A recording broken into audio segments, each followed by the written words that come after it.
ലോകം അപ്രതീക്ഷിതമായി ആ വാർത്ത കേട്ടു. യൂറോപ്പിനെ മറികടന്ന് ഏറ്റവും കൂടുതൽ ക്രൈസ്തവരുള്ളത് ഇന്ന് ആഫ്രിക്കയാണെന്ന വാർത്ത.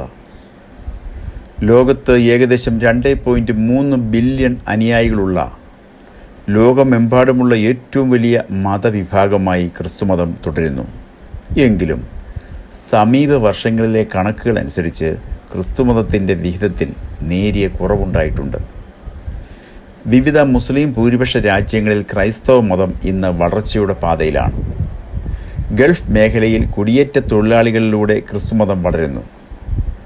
Indonesia, China, Iran, Algeria, Nigeria തുടങ്ങിയ രാജ്യങ്ങളാണ് ഇന്ന് പ്രധാന ക്രൈസ്തവ വളർച്ചാ മേഖലകൾ. മുസ്ലിം ലോകത്ത് ഏറ്റവും കൂടുതൽ ക്രിസ്ത്യൻ ജനസംഖ്യയുള്ള രാജ്യം ഇന്ന് ഇന്തോനേഷ്യയാണ്. അവിടെ 21.1 ദശലക്ഷം ക്രൈസ്തവരുണ്ട്. പുറകെ ഈജിപ്ത്, ചാഡ്, കസാക്കിസ്ഥാൻ എന്നീ രാജ്യങ്ങളുമുണ്ട്. സാമൂഹിക ബഹിഷ്കരണമോ വധശിക്ഷയോ ശാരീരിക പീഡനമോ ഉണ്ടാകാനുള്ള സാധ്യതകൾക്കിടയിലും ഒരാൾ ക്രിസ്ത്യാനിയാകുന്നു എന്നത് വലിയ അത്ഭുതമാണ്. ക്രിസ്തുവിനെ അറിയുകയും ആരാധിക്കുകയും ചെയ്യുന്ന മുസ്ലിങ്ങൾ ഇന്ന് അപൂർവ കാഴ്ചയല്ലാതായി. ലോകമെമ്പാടും ധാരാളം ആളുകൾ ക്രൈസ്തവ മാർഗം സ്വീകരിക്കുന്നു. സുവിശേഷ പ്രവർത്തനങ്ങളിൽ കൂടിയും അല്ലാതെയും ക്രിസ്തു സ്വയം വെളിപ്പെടുത്തി നൽകി ക്രിസ്ത്യാനിയായവർ ധാരാളമുണ്ട്. ഈ അടുത്ത കാലത്തായി ഇറാനിൽ നിന്നും അത്തരം വാർത്തകൾ ഏറെ കേൾക്കാറുണ്ട്. ക്രിസ്തു എനിക്ക് പ്രത്യക്ഷനായി, ക്രിസ്തുവിനെ ഞാൻ കണ്ടു, യേശുവിൻ്റെ ആണിപ്പാടുള്ള കരങ്ങൾ ഞാൻ കണ്ടു. അങ്ങനെ നിരവധി അനുഭവങ്ങൾ. എന്നാൽ ഇത് അത്തരമൊരു സംഭവമല്ല. തികഞ്ഞ ഇസ്ലാം വിശ്വാസിയായ ഒരു മുസ്ലിം പുരോഹിതൻ ക്രിസ്തുമതത്തെക്കുറിച്ച് പഠിക്കാൻ തുടങ്ങിയതോടെയാണ് കാര്യങ്ങൾ മാറിമറിഞ്ഞത്. നീണ്ട പഠനങ്ങൾക്കൊടുവിൽ അദ്ദേഹം ക്രിസ്തുവിനെ സ്വഹൃദയത്തിൽ സ്വീകരിക്കാൻ തയ്യാറായി. ഈ സംഭവം നടക്കുന്നത് ഈജിപ്തിലാണ്. കെയ്റോയിലെ അൽ ഹറാമിലെ ഷെയ്ഖും ഇമാമുമായിരുന്ന ബഹ എൽദിൻ അഹമ്മദ് ഹുസൈൻ എൽ അക്കാദാണ് ക്രിസ്തുമതം സ്വീകരിച്ചത്. ബൈബിൾ പഠിക്കാൻ ഏറെ ആഗ്രഹിച്ച അഹമ്മദ് ഹുസൈന് അത് പഠിക്കാൻ ആരംഭിച്ചപ്പോൾ തന്നെ തൻ്റെ ജീവിതത്തിൽ മാറ്റം സംഭവിക്കുന്നതായി തോന്നി. 2005 ജനുവരിയിൽ അദ്ദേഹം യേശുവിനെ അനുഗമിക്കാൻ തീരുമാനിച്ചു. മാസങ്ങൾക്ക് ശേഷം 2005 ഏപ്രിൽ അദ്ദേഹത്തെ അടിയന്തരാവസ്ഥാ നിയമം പ്രകാരം ദൈവനിന്ദ കുറ്റം ആരോപിച്ച് ഈജിപ്ഷ്യൻ ഗവൺമെൻറ് അറസ്റ്റ് ചെയ്തു.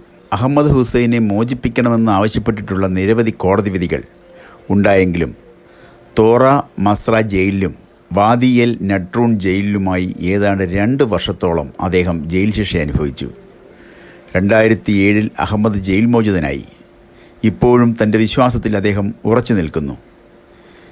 ഈജിപ്തിൽ അക്കാലത്ത് ഇസ്ലാമിൽ നിന്ന് മതം മാറിയ ഒരു ക്രിസ്ത്യാനി ജയിലിലടയ്ക്കപ്പെട്ടു എന്ന നിലയിലായിരുന്നു ഈ കേസ് പൊതുസമൂഹത്തിൽ അറിയപ്പെട്ടിരുന്നത്. കഠിനമായ മതവിശ്വാസങ്ങൾക്കിടയിലും ക്രിസ്തുവിനെ അന്വേഷിക്കുവാനും ബൈബിൾ പഠിക്കുവാനും അഹമ്മദ് ശ്രമിച്ചു. അതിൽ അദ്ദേഹം വിജയിച്ചു എന്നതാണ് അദ്ദേഹത്തിൻ്റെ നേട്ടം. ഇത് അൽഫാദി എന്ന ഒരാളെക്കുറിച്ചാണ്. സൗദി അറേബ്യയിൽ ഒരു യഥാസ്ഥിതിക മുസ്ലിം കുടുംബത്തിലാണ് അൽഫാദി ജനിച്ചത്. ഇസ്ലാം മാത്രമാണ് യഥാർത്ഥ മതമെന്നും അല്ലാഹുവിനെ ദൈവമായും മുഹമ്മദിനെ അവൻ്റെ ദൂതനായും അംഗീകരിക്കാത്തവർ നരകത്തിലേക്ക് പോകുമെന്നുമായിരുന്നു അൽഫാദിയുടെ ചെറുപ്പത്തിലെ വിശ്വാസം. ക്രിസ്തുമതത്തോട് എനിക്ക് കഠിനമായ വെറുപ്പായിരുന്നു. ഞങ്ങളുടെ മതം ശ്രേഷ്ഠമാണെന്നും ഈ മതത്തിൽ വിശ്വസിക്കാത്തവരെല്ലാം അവിശ്വാസികളാണെന്നും യേശു ദൈവത്തിൻ്റെ പുത്രനല്ല, അല്ലാഹുവാൽ അയക്കപ്പെട്ട ഒരു പ്രവാചകൻ മാത്രമാണെന്നും ഞാൻ വിശ്വസിച്ചു. അൽഫാദി പറയുന്നു, എന്നെ സംബന്ധിച്ചിടത്തോളം അവൻ ഒരിക്കലും ക്രൂശിക്കപ്പെട്ടിട്ടില്ല, കുരിശിൽ മരിച്ചിട്ടില്ല, ഉയർത്തെഴുന്നേറ്റിട്ടില്ല. അവൻ സ്വർഗത്തിലേക്ക് ആരോഹണം ചെയ്തുവെന്നായിരുന്നു ഞാൻ വിശ്വസിച്ചു വന്നിരുന്നത്. 12 വയസ്സായപ്പോഴേക്കും അൽഫാദി ഖുറാനിൻ്റെ പകുതി ഭാഗം മനഃപ്പാഠമാക്കിയിരുന്നു. ഖുറാൻ മുഴുവനും മനഃപ്പാഠമാക്കുക എന്നതായിരുന്നു കുഞ്ഞ് അൽഫാദിൻ്റെ ലക്ഷ്യം. അല്ലാഹുവിന് വേണ്ടി മരിക്കാൻ ഞാൻ തയ്യാറായിരുന്നു. അക്കാലത്ത് ഒസാമ ബിൻ ലാദൻ ഞങ്ങൾക്ക് ഒരു ഹീറോ ആയിരുന്നു. അമ്മ തന്നോട് പിന്മാറാൻ പറഞ്ഞില്ലായിരുന്നുവെങ്കിൽ ഞാനും ഈ വിശുദ്ധ യുദ്ധത്തിൽ പങ്കുചേരുമായിരുന്നു. കാരണം അല്ലാഹുവിൻ്റെ നാമത്തിൽ മരിക്കുന്ന മുസ്ലിങ്ങൾക്ക് ലഭിക്കുന്ന പ്രതിഫലം മറ്റേതൊരു മുസ്ലിമിനും ലഭിക്കുന്നതിനേക്കാൾ വലുതായിരുന്നു. ഈ രീതിയിൽ ജീവൻ ബലിയർപ്പിച്ചാൽ തൻ്റെ എല്ലാ പാവങ്ങളും പൊറുക്കപ്പെട്ട് സ്വർഗത്തിലെത്തുമെന്ന് എനിക്ക് ഉറപ്പുണ്ടായിരുന്നു. പക്ഷേ അൽഫാദി വളരും തോറും സംശയത്തിൻ്റെ വ്യാപ്തിയും കൂടി വന്നു. ദൈവത്തിന് എങ്ങനെ മറ്റുള്ളവയെ വെറുക്കാൻ കഴിയുമെന്ന ചോദ്യം സ്വയം ചോദിച്ചു തുടങ്ങി. എന്നാൽ അത്തരം ചിന്തകളും സംശയങ്ങളും മറ്റുള്ളവരുമായി പങ്കുവെക്കുന്നതിന് എനിക്ക് വളരെയധികം പ്രശ്നങ്ങൾ സൃഷ്ടിച്ചു എന്ന് മാത്രമല്ല, എൻ്റെ ജീവൻ പോലും അപകടത്തിലാകുമെന്ന സ്ഥിതിയായി. കാരണം അല്ലാഹുവിനെ നിന്ദിക്കുകയും ഇസ്ലാം ഉപേക്ഷിക്കുകയും ചെയ്യുന്നതിനുള്ള ശിക്ഷ മരണമായിരുന്നു. സൗദി അറേബ്യയിൽ കോളേജ് പഠനം പൂർത്തിയാക്കിയ ശേഷം എഞ്ചിനീയറിങ്ങിൽ ബിരുദാനന്തര ബിരുദം നേടുന്നതിനായി ഞാൻ അമേരിക്കയിലേക്ക് പോയി. പക്ഷേ എനിക്ക് ഒരു പ്രതിസന്ധി നേരിടേണ്ടി വന്നു. ക്രിസ്ത്യാനികളുമായി സൗഹൃദം സ്ഥാപിക്കരുതെന്ന ഇസ്ലാം അതിൻ്റെ അനുയായികളെ പഠിപ്പിക്കുന്നു. മുസ്ലിം ലോകത്ത് ആളുകൾ യഥാർത്ഥത്തിൽ വിശ്വസിക്കുന്നത് അമേരിക്ക ഒരു ക്രിസ്ത്യൻ രാഷ്ട്രമാണെന്നാണ്. മറ്റൊരു വിധത്തിൽ പറഞ്ഞാൽ അമേരിക്കയിൽ ജനിക്കുന്ന എല്ലാവരും ക്രിസ്ത്യാനികളായി ജനിക്കുന്നു എന്നാണ്. 1989 വേനൽക്കാലത്ത് ഭയവും അസ്വസ്ഥതയും നിറഞ്ഞ മനസ്സോടെയാണ് ഞാൻ അമേരിക്കയിലേക്ക് എത്തിയത്. പക്ഷേ ക്രിസ്ത്യാനികളുമായി ഇടപഴകേണ്ടി വരുമെന്ന് ഞാൻ ഭയപ്പെട്ടു. 1 മാസത്തോളമായി ഒരു ഡോർമിറ്ററിയിൽ താമസിച്ചതിന് ശേഷം അമേരിക്കൻ സംസ്കാരവുമായി കൂടുതൽ പരിചയപ്പെടേണ്ടതിനും എൻ്റെ ഇംഗ്ലീഷ് ഭാഷാ വൈദഗ്ധ്യം വർദ്ധിപ്പിക്കേണ്ടതിൻ്റെ ആവശ്യകത എനിക്ക് തോന്നിത്തുടങ്ങി. ആ സമയത്താണ് ഇൻ്റർനാഷണൽ ഫ്രണ്ട്ഷിപ്പ് പ്രോഗ്രാം എന്ന് വിളിക്കപ്പെടുന്ന ഒന്നിനെക്കുറിച്ച് ഞാൻ കേട്ടത്. അതെന്നെപ്പോലെയുള്ള വിദ്യാർത്ഥികളെയും പ്രാദേശിക വോളണ്ടിയർമാരെയും ബന്ധിപ്പിക്കുന്ന ഒരു ക്രിസ്തീയ ശുശ്രൂഷയാണെന്ന് അറിയാതെ ഞാൻ ആ പ്രോഗ്രാമിൽ ചേർന്നു.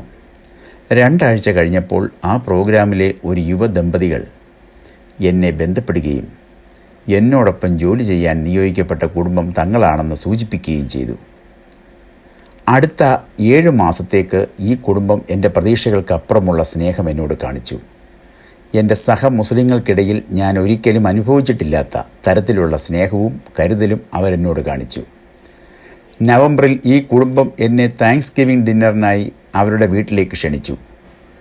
അപ്പോഴാണ് ഇത് ഒരു ക്രിസ്ത്യൻ കുടുംബമാണെന്ന് എനിക്ക് മനസ്സിലായത്. കാരണം ഭക്ഷണത്തിന് മുമ്പ് പ്രാർത്ഥിക്കാമോ എന്നവർ ചോദിച്ചു. ആ നിമിഷം എൻ്റെ ഹൃദയം തകർന്നുപോയി. എൻ്റെ മതം എന്നെ വിശ്വസിക്കാൻ പ്രേരിപ്പിച്ചതുപോലെയല്ല. ക്രിസ്ത്യാനികൾ യഥാർത്ഥത്തിൽ സ്നേഹത്താൽ നിറഞ്ഞിരിക്കുന്നു. അവർ വെറുപ്പല്ല എന്ന് ഞാൻ തിരിച്ചറിഞ്ഞു. ഈ കുടുംബം ഒരിക്കലും സുവിശേഷം എന്നോട് പങ്കുവച്ചിരുന്നില്ല. പക്ഷേ സുവിശേഷം എങ്ങനെ ഇരിക്കുമെന്ന് അവർ എനിക്ക് കാണിച്ചു തന്നു. ആ ദിവസം എൻ്റെ വിശ്വാസത്തെയും അതിൻ്റെ പഠിപ്പിക്കലുകളെയും കുറിച്ച് വലിയ സംശയങ്ങളോടെയാണ് ഞാൻ അവരുടെ വീട്ടിൽ നിന്ന് ഇറങ്ങിപ്പോയത്. ഒരാളുടെ ജീവിതത്തിൽ ഞാൻ ഇതുവരെ കണ്ടിട്ടില്ലാത്ത തരത്തിലുള്ള സമാധാനവും സന്തോഷവും നൽകാൻ യേശുവിന് എങ്ങനെ കഴിയുന്നു? കൂടുതൽ അറിയാനായി ഞാൻ ക്രിസ്തുമതത്തെക്കുറിച്ച് കൂടുതൽ പഠിക്കാൻ തീരുമാനിച്ചു. എനിക്ക് ജോലി ലഭിച്ചതിന് ശേഷം അവിടെ വെച്ച് ഞാൻ മറ്റൊരു ക്രിസ്ത്യാനിയെ കണ്ടുമുട്ടി. അദ്ദേഹത്തിൻ്റെ വിശ്വാസം, സന്തോഷം, സമാധാനം അദ്ദേഹത്തിൽ നിന്ന് വെളിച്ചം പ്രകാശിക്കുന്നതായി പോലും എനിക്ക് തോന്നി. അതെന്നെ ഏറെ ആകർഷിച്ചു. ക്രിസ്മസ് അത്താഴത്തിന് അദ്ദേഹം എന്നെ വീട്ടിലേക്ക് ക്ഷണിച്ചു. കോളേജിൽ ഞാൻ പഠിച്ചുകൊണ്ടിരിക്കുമ്പോൾ കണ്ടുമുട്ടിയ കുടുംബത്തെപ്പോലെയായിരുന്നു അവർ. ചുറ്റുമുള്ളവരിൽ നിന്ന് താങ്കൾ എന്തുകൊണ്ടാണ് ഇത്ര വ്യത്യസ്തനായിരിക്കുന്നത് എന്ന് ഞാൻ അദ്ദേഹത്തോട് ചോദിച്ചു. അതിന് മറുപടിയായി അദ്ദേഹം തൻ്റെ സാക്ഷ്യം പങ്കുവച്ചു. വീണ്ടും യേശുവിനെക്കുറിച്ച് കൂടുതൽ അറിയാനുള്ള ആഗ്രഹം എന്നെ പിടികൂടി. ആ നിമിഷം മുതൽ എൻ്റെ ജീവിതത്തിലെ നിരവധി പരീക്ഷണങ്ങളിലൂടെയും പ്രതികൂല സാഹചര്യങ്ങളിലൂടെയും കടന്നു പോകാൻ ദൈവം എന്നെ അനുവദിച്ചു. ഇതെല്ലാം ക്രിസ്തുമതത്തിലുള്ള എൻ്റെ താൽപ്പര്യത്തിന് ആക്കം കൂട്ടി. 2001 മെയ് മാസത്തിൽ എൻ്റെ മുസ്ലിം വിശ്വാസം എന്നെ പഠിപ്പിച്ച എല്ലാത്തിനും വിരുദ്ധമായി ഞാൻ ആദ്യമായി ഒരു ക്രിസ്ത്യൻ പള്ളി സന്ദർശിച്ചു. അടുത്ത 6 മാസത്തിനുള്ളിൽ യോഹന്നാൻ്റെ സുവിശേഷം പഠിച്ചപ്പോൾ ക്രിസ്തു യഥാർത്ഥത്തിൽ ആരാണെന്ന് ഞാൻ മനസ്സിലാക്കി.